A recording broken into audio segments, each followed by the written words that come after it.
नमस्कार ओडिशा जनता टीवी आपंक स्वागत जनाऊँ मनीषा। आसतु नजर पकेबा आज खबर पर।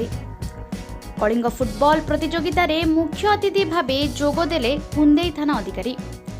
नवरंगपुर जिला कुंदेई थाना अधीन रे थिबा तुरुडीही डीएनके हाईस्कूल पड़िया रे 2 दिनिया फुटबॉल टूर्नामेंट अनुष्ठित होइथिला।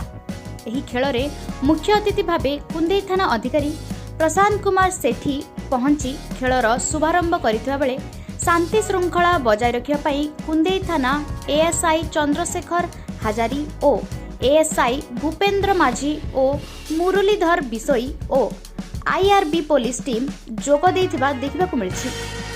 अन्यपटे एही टूर्नामेंट रे मोट 8टी दल अंशग्रहण करथिले। तेबे आज फाइनल पर्याय रे सुनाबेड़ा और नवरंगपुर दल मध्य रे खेल चलथिबा बेले नवरंगपुर दल सुनाबेड़ा दल को परास्त करी विजय हासिल करिछि।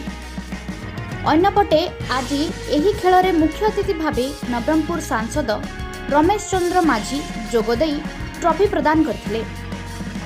नवरंगपुर गोविंद गुप्ता रिपोर्ट ओडिशा जनता टीवी।